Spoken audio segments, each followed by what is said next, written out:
Good morning, ladies and gentlemen, boys and girls. Each year on this day, Australians gather in the pre-dawn darkness in solemn remembrance of the 102,800 Australians who have made the ultimate sacrifice in war.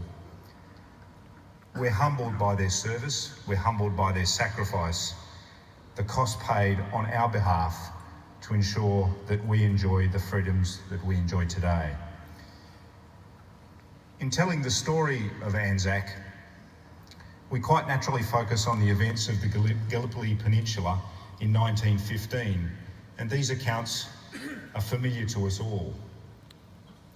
While the Anzacs were landing on the Turkish coast, just kilometres away, a less familiar but no less significant event, an Anzac story, was occurring in the Australian submarine AE2.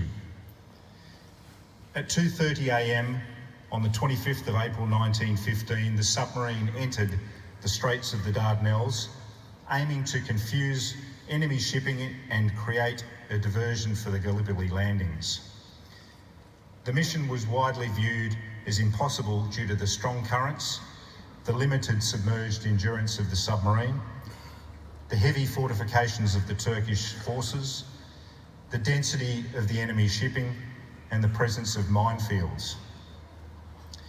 The previous attempts by Allied submarines to penetrate the Dardanelles had ended in disaster. Only days prior, the British submarine E-15 had run aground. The captain and their 9 crew were killed by Turkish fire, and the remainder were taken prisoner. Prior to sailing, the Australian submarine AE2's commanding officer, Captain Stoker, addressed his crew and told them that anyone who wanted to stay behind could. But in the face of insurmountable odds, not one Australian crew member asked to be relieved. They courageously embarked on their perilous journey for the sake of their comrades fighting on the other side of the peninsula. They ran aground several times. They faced relentless gunfire from Turkish fortifications, and deliberately advertising their presence, they scraped numerous mine cables while trying to evade attack. The presence of this submarine meant that the Ottoman fleet either returned to the safety of their home port or began hunting the AE2 instead of lobbing shells over the peninsula, raining down accurate death and destruction on the Anzacs as they struggled ashore. The plight of the landing forces was never far from the minds of the AE2 crew, and after successfully passing through the Dardanelles, the AE2 sent a message that said, "The Australian submarine has got up through the Narrows, torpedoed a ship, and I'm sure tomorrow will bring you better luck. Dig, dig, dig until you're safe."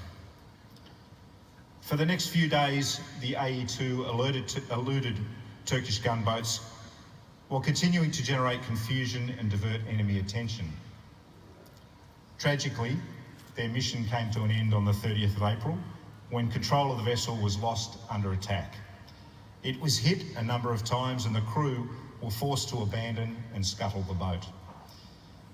The crew were captured and became prisoners for the Turkish for the remainder of the war, and 4 of the AE2 crew died in captivity.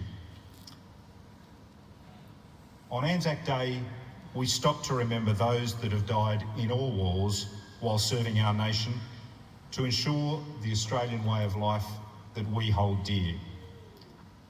Although we should never lose sight of its origins, Anzac Day is not just about remembering the destruction and carnage of war.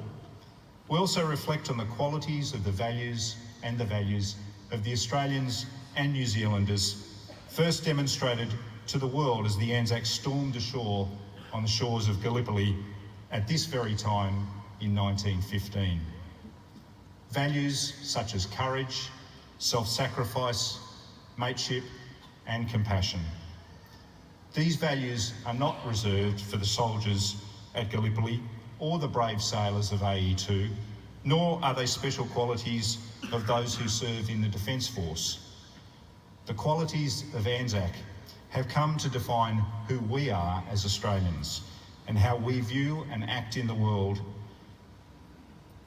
And in reflecting upon and continuing to live by these values, today we honour the memory of those brave men and women who have paid the ultimate sacrifice, lest we forget.